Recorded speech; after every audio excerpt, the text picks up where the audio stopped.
Sushant, thank you so much यार। This house is so beautiful, as per as my desire, it's perfect. Welcome my जान।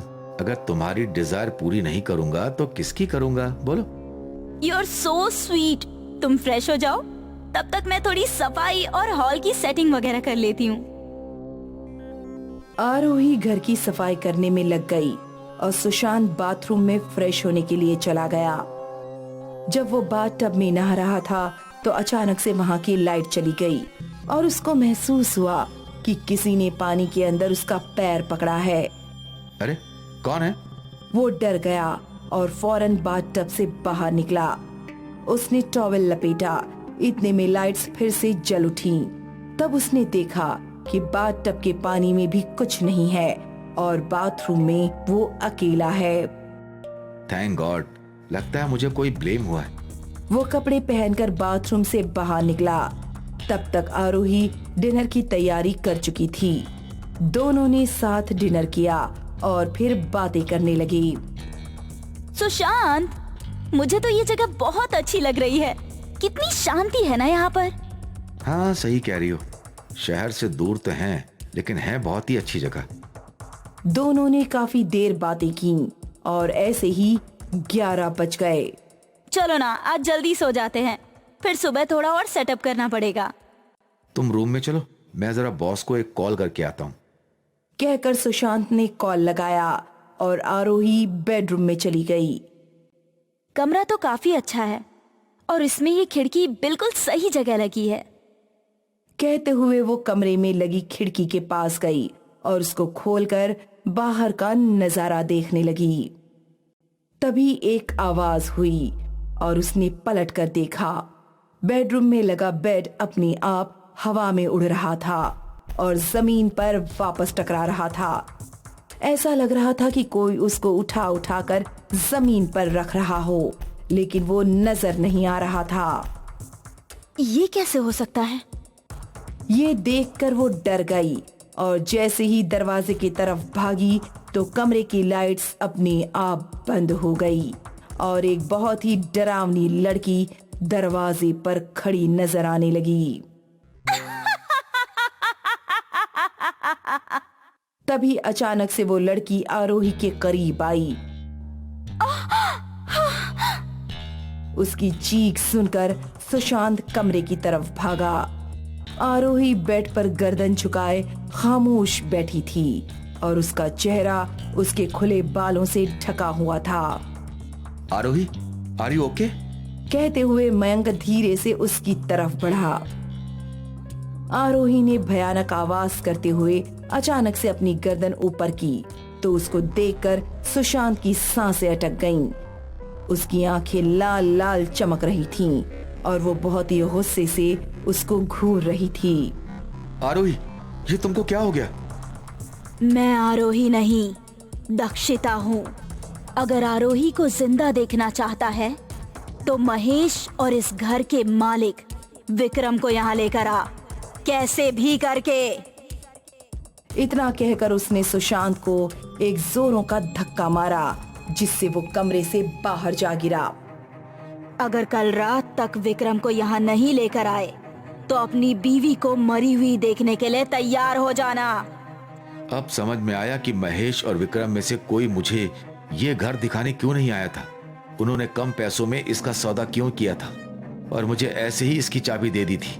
इसका मतलब है कि उनको इस आत्मा के बारे में पता है, लेकिन अगर आरोही को बचाना है तो उनको कैसे भी करके यहाँ लेकर आना पड़ेगा। उसको एक आइडिया आया और वो सुबह उनके घर पहुंच गया। विक्रम एंड महेश सर, आपने हमें रहने के लिए इतना अच्छा घर दिया, उसकी खुशी में मैं आपके लिए शैंपेन लाया हूँ। अरे इसकी क्या जरूरत थी सुशांत, खैर तुम लेकर आ ही गए हो तो मना भी नहीं कर सकते। सुशांत ने 3 ग्लासों में शैंपेन निकाली और उनको दी। उन लोगों ने पीना शुरू किया, लेकिन सुशांत ने उसको सिर्फ मुंह से लगाया, उसे पिया नहीं। थोड़ी ही देर में दोनों को नशा सा हुआ और वो बेहोश हो गए। लगता है नींद की गोलियों ने अपना असर दिखा दिया। जब रात को दोनों की आंख खुली तो वो खुद को विला नंबर 277 में देखकर डर से कांपने लगे। हमें यहाँ कौन लाया? ये तुमने क्या किया? तुम हमें यहाँ किस लिए लेकर आए हो? तुमसे कोई मिलना चाहता है। आ गए तुम दोनों हैवान, अब पूरा होगा मेरा बदला। उन्होंने दरवाजे की तरफ देखा तो आरोही अपने भयानक अवतार में खड़ी थी। वो दोनों मेन डोर की तरफ भागे, लेकिन आरोही ने महेश को पकड़ लिया और विक्रम दरवाजे को खोलने की कोशिश करने लगा। कहा था ना तूने, 2-3 घूंट शराब तो शरीफ लड़कियां भी पी सकती हैं। अब देख, ये शरीफ लड़की तेरा क्या हाल करती है। कहते हुए आरोही ने उसका पैर पकड़ा और उसको बहुत ऊपर उठा लिया।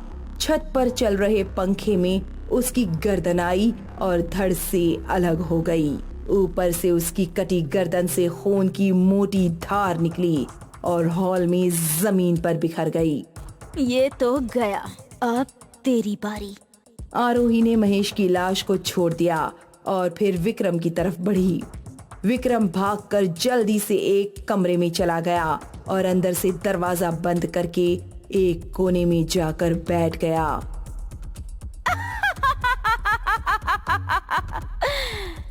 तभी कमरे की लाइट्स ब्लिंक करने लगीं और अंधेरे में उसको आरोही का भयानक चेहरा नजर आया। मुझे छोड़ दो, मुझे माफ कर दो। इस घर में कहीं भी चला जा, मुझसे नहीं बच पाएगा। सुनकर वो फिर से चिल्लाया और कमरे से निकलकर किचन की तरफ भागा। उसने किचन के अंदर जाकर वहाँ भी दरवाजा बंद कर दिया और जैसे ही वापस पलटा, आरोही उसके सामने खड़ी थी। उसने विक्रम का गला पकड़ा और उसको जमीन से ऊपर उठा दिया। फिर उसने शेल्फ पर रखा चाकू उठाया और उसकी आंख में मारा। वो काना होकर इधर उधर हाथ पैर मारने लगा। आरोही ने देर न करते हुए उसकी दूसरी आंख में भी चाकू मार दिया और उसको बिल्कुल अंधा कर दिया।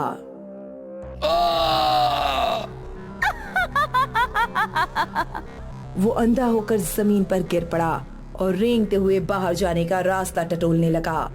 आरोही ने उसके हाथ पर चाकू गाड़ दिया और जोर जोर से हंसने लगी। छोड़ दो मुझे। विक्रम बहुत ही दर्दनाक आवाज में कराहने लगा। अरे अरे अरे अरे अरे, बेचारा कितना तड़प रहा है। मुझे जाने दो, मुझे माफ कर दो। ठीक ऐसे ही, मैं भी ठीक ऐसे ही तुमसे उस दिन कह रही थी ना कि मुझे जाने दो, मुझे छोड़ दो, लेकिन तुमने अपनी पार्टी करने के चक्कर में कुछ नहीं सुना। अब मौत आई है तो माफी मांग रहे हो। कहकर उसने विक्रम के बाल पकड़े और उसकी गर्दन पर चाकू फेर दिया। विक्रम की कटी गर्दन उसके हाथ में लटक रही थी और शरीर नीचे गिर गया। सुशांत अपनी आंखों से ये खौफनाक मंजर देख रहा था। आखिर तुम हो कौन और क्यों तुमने इन दोनों को मारा? मेरा नाम दक्षिता है। 1 साल पहले मैं इसी रास्ते से गुजर रही थी। मेरी कार अचानक खराब हो गई थी और मोबाइल में नेटवर्क भी नहीं था। बदकिस्मती से मुझे ये घर दिखाई दिया और मैं यहाँ लैंडलाइन से कॉल करने के लिए आ गई। अंदर आकर मुझे पता चला कि महेश और विक्रम यहाँ पार्टी कर रहे थे और शराब पी रहे थे। मैं बिना कॉल किए यहाँ से जाने लगी तो इन दोनों ने मुझे रोका और मुझे भी पार्टी में शामिल होने के लिए बोलने लगे। मैंने इनसे कहा कि मैं नहीं पीती और मुझे जाने दो, लेकिन इन दोनों ने नशे में मेरी एक बात नहीं सुनी। इस विक्रम ने मेरे गले पर चाकू रखा और जबरदस्ती मुझे शराब पिलाई। उसके बाद ये मुझसे डांस करने के लिए कहने लगा। मैं इस हालत में बिल्कुल नहीं थी, फिर भी मैंने हाँ कर दी और डांस के बहाने चाकू उठाकर इन दोनों को दिखाया और कहा कि मुझे यहाँ से जाने दे। लेकिन ये दोनों चाकू छीनने के लिए मुझ पर झपटे और इसी छीना झपटी में चाकू मेरे पेट में लग गया और मेरी मौत हो गई। इन दोनों ने मेरी लाश को विला के पीछे दफना दिया और यहाँ से भाग गए। तभी से मेरी आत्मा इस विले में इनसे बदला लेने के लिए भटक रही थी। तुम्हारे साथ बहुत गलत हुआ, लेकिन अब तुम अपना बदला ले चुकी हो। अब मेरी आरोही को छोड़ दो। इतना सुनते ही वो आरोही के शरीर से निकलकर अलग हो गई। आरोही उसको देखकर डर गई और सुशांत से चिपक गई। डरो नहीं, अब मैं जा रही हूँ। तुम लोग इस घर में सुकून से रहना। इतना कहकर वो गायब हो गई और फिर सुशांत ने आरोही को सब कुछ बता दिया।